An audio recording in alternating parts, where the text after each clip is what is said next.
इस बुलेटिन के प्रायोजक हैं क्लैरिस हॉस्पिटल्स छिंदवाड़ा।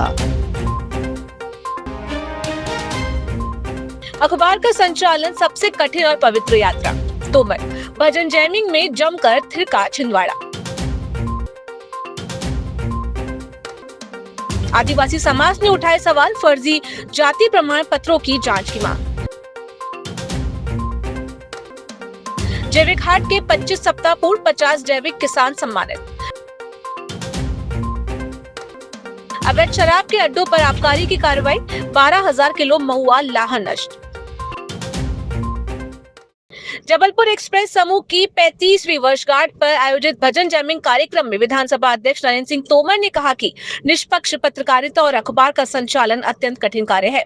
सच को उजागर करने में जोखिम अधिक होता है, फिर भी जबलपुर एक्सप्रेस समूह अपने दायित्वों का सफलतापूर्वक निर्वहन कर रहा है। उन्होंने अखबार को हिंदी भाषा और समाज की बड़ी सेवा बताते हुए इसकी 35 वर्षों की यात्रा को पवित्र और गौरवपूर्ण बताया। एक्सप्रेस के संस्थापक सदस्य और संस्था के चेयरमैन आदरणीय सनत जैन साहब, अंकित जैन साहब और जबलपुर एक्सप्रेस परिवार के सभी सदस्यगण और इस अवसर पर उपस्थित हमारे छिंदवाड़ा के सभी देवियों, सज्जनों, प्यारे बच्चों और पत्रकार मित्रों, आज जबलपुर एक्सप्रेस अखबार अपनी यात्रा के 35 वर्ष मना रहा है। किसी भी व्यक्ति या संस्था के जीवन में 35 साल की निरंतरित यात्रा महत्वपूर्ण स्थान रखती है। जबलपुर एक्सप्रेस ने सफलतापूर्वक 35 वर्ष की इस यात्रा को पूर्ण किया है। यह हम सब के लिए प्रसन्नता की बात है। सांसद विवेक बंटी साहू ने कहा कि जबलपुर एक्सप्रेस ने हमेशा जनता के मुद्दों को प्रमुखता से उठाया और जिले के विकास में महत्वपूर्ण भूमिका निभाई है। 29 अप्रैल 1991 से इस अखबार की शुरुआत हुई और संयोग से 29 अप्रैल मेरा जन्मदिन भी आता है, तो मेरे जन्मदिन के दिन इसकी शुरुआत हुई और लंबा चल रहा है। तो मैं आप सबको जबलपुर एक्सप्रेस परिवार को बहुत बहुत बधाई, शुभकामनाएं देता हूं। और हम सबके लिए सौभाग्य का विषय है कि आज मुख्य अतिथि के रूप में सम्माननीय श्री नरेंद्र सिंह तोमर जी भाई साहब का आगमन हुआ है, तो उनका भी मार्गदर्शन हम सभी को मिलेगा। जैसा जबलपुर एक्सप्रेस परिवार के बारे में मेरे पहले वक्ताओं ने कहा कि एक अपनी अलग छवि, निष्पक्षता, जनता की आवाज़ उठाना और मुद्दों की बात करना, यह पहचान जबलपुर एक्सप्रेस की रही है। और इन 35 वर्षों के सफर में छिंदवाड़ा से शुरुआत करते हुए प्रदेश और देश में अपनी पहचान बनाई है। विधायक सोहन वाल्मीकि ने अखबार की विश्वसनीयता की सराहना करते हुए इसे जिले के प्रमुख समाचार पत्रों में शामिल बताया। जनता के बीच में जो सच्चाई जो पहुंचनी चाहिए थी, वो पहुंचाने का हर संभव प्रयास किया। चाहे वो राजनीति की बात करें, धार्मिक की बात करें, सामाजिक बात करें। जब कभी भी लगता था कि कहीं न कहीं कोई न्याय संगत बात नहीं हो पा रही है, तो जबलपुर एक्सप्रेस ने अपनी पूरी भूमिका इस न्याय को दिलाने के लिए हमेशा काम किया है और निश्चित रूप से वो सराहनीय काम है। इसको आगे बढ़ाने के लिए हमारे साथी जो हमेशा हमसे बीच में चर्चा करते रहते हैं, भाई सोहेल जैन जी, उनका भी बहुत बड़ा योगदान है। इनकी पूरी टीम का योगदान है कि किस तरीके से समाज के अंदर में जो सच्चाई है और जो भ्रष्टाचारी हो रही है, अनित्य हो रही है, जो समाज के लिए उपयोग में नहीं है, वो सारी चीजों का उल्लेख जबलपुर एक्सप्रेस के माध्यम से किया जाता है।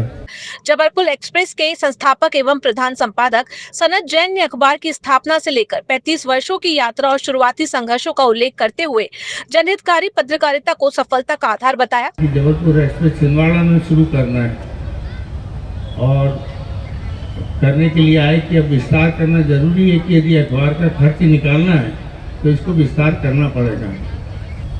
यहाँ आए और यहाँ पर भी गंगाराम जी मिगलानी उस समय नगर सुधार न्यास के अध्यक्ष थे, उन्होंने एक जगह दी और हम लोगों ने ऐसे ही कंप्यूटर लगाए और बस सोचते थे कि कल से शुरू करना है और कल दिया। तो मोडम लगाए, रात में 12 बजे तक हम समाचारों को कवर करते थे और एक ये था कि हम छिंदवाड़ा आए हैं तो उसका कोई उद्देश्य होना चाहिए। तो जब हम संभाग की पत्रकारिता देखते थे तो समाचार जो जिलों के जाते थे वहाँ हमारा बैठे हुआ एडिटोरियल समझ नहीं पाता था और मुश्किल से एक कालम दो कालम के समाचार कभी जिलों को मिल जाते थे तो वही बहुत बड़ी बात हो जाती थी। कार्यक्रम में अनेक जनप्रतिनिधि, सामाजिक कार्यकर्ता एवं गणमान्य नागरिक उपस्थित रहे।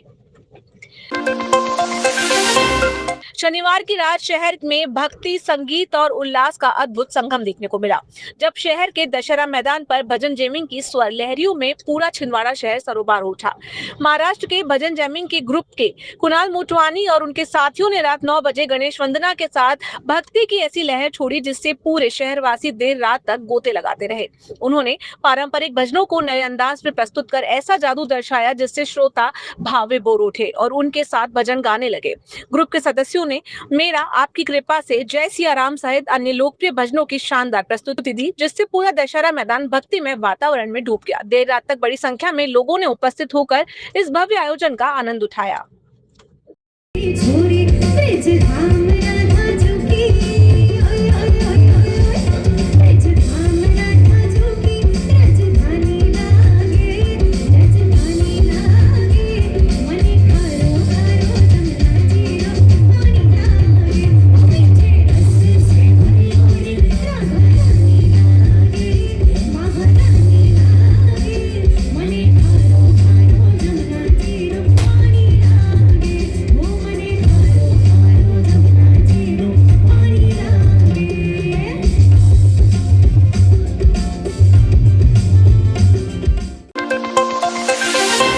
गोंडवाना स्टूडेंट यूनियन एवं आदिवासी समाज के प्रतिनिधियों ने कलेक्टर एवं राज्य अनुसूचित जाति जनजाति आयोग को ज्ञापन सौंपकर जिले में पदस्थ 3 कर्मचारियों पर फर्जी जनजाति प्रमाण पत्र के आधार पर नौकरी प्राप्त करने का आरोप लगाया है। ज्ञापन में स्वास्थ्य विभाग, शासकीय ITI तथा बैंकिंग क्षेत्र में कार्यरत कर्मचारियों के जाति प्रमाण पत्रों की निष्पक्ष जाँच कराने की मांग की गई है। हम शासन प्रशासन से मांग करते हैं कि इनकी निष्पक्ष जांच कर इनके ऊपर कार्रवाई की जाए और इनकी पूरी संपत्ति पर इनकी संपत्ति को राजसाज की जाए। छिंदवाड़ा की गोरैया सब्जी मंडी में शनिवार को जैविक हाट के 25 सप्ताह पूर्ण होने पर सम्मान समारोह आयोजित किया गया। इस अवसर पर इनर व्हील क्लब ने कई वर्षों से जैविक खेती कर रहे 50 किसानों को जैविक खाद, खेती किट और प्रमाण पत्र देकर सम्मानित किया। क्लब अध्यक्ष श्वेता पाटनी घई ने कहा कि जैविक खेती स्वास्थ्य और पर्यावरण दोनों के लिए लाभकारी है और नागरिकों को जैविक उत्पादों को अपनाना चाहिए। समारोह में कृषि एवं उद्यानिकी विभाग के अधिकारियों सहित बड़ी संख्या में किसान और क्लब सदस्य उपस्थित रहे।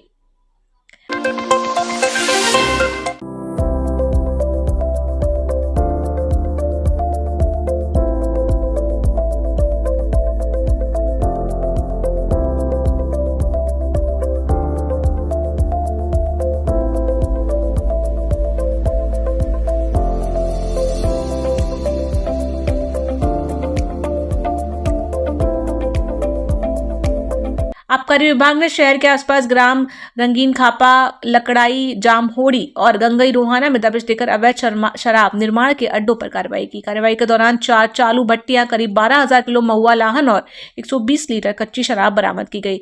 जब्त महुआ लाहन को मौके पर ही नष्ट कर दिया गया। मामले में 6 प्रकरण दर्ज कर मध्य प्रदेश आबकारी अधिनियम के तहत कार्रवाई की गई है।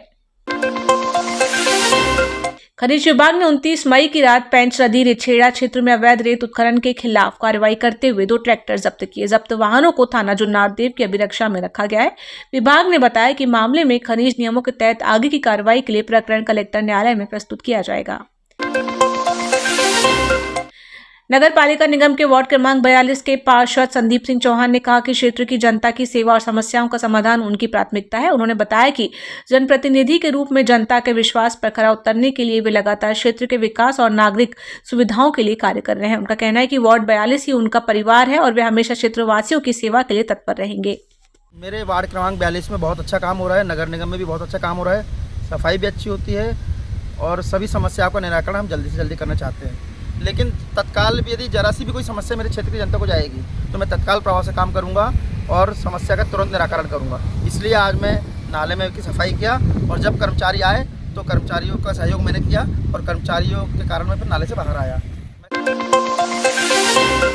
कनागांव जलाशय से आने वाली ग्रेविटी पाइपलाइन के मरम्मत कार्य के कारण रविवार को शहर के कई क्षेत्रों में जलापूर्ति बंद रहेगी।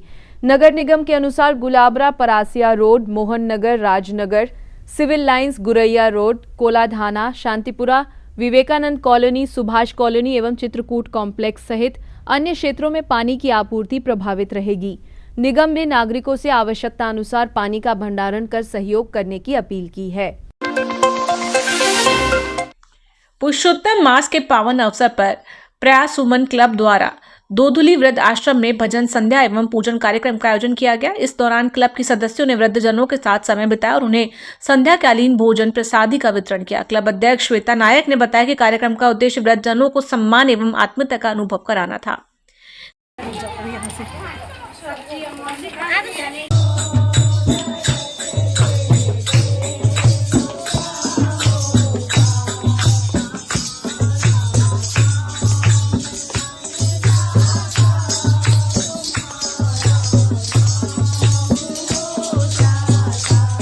पुरुषोत्तम मास के पावन अवसर पर गौधुली आश्रम में आए हैं और यहाँ पर हमने अपने बुजुर्गों के साथ समय व्यतीत किया, भजन संध्या का आयोजन किया, आरती पूजन के साथ ये कार्य संपन्न किया और साथ ही साथ हमने अपने क्लब की तरफ से, सखियों की तरफ से यहाँ पर आज शाम को भोजन प्रसादी का वितरण किया और सभी ने मिलकर इसमें भरपूर सहयोग दिया।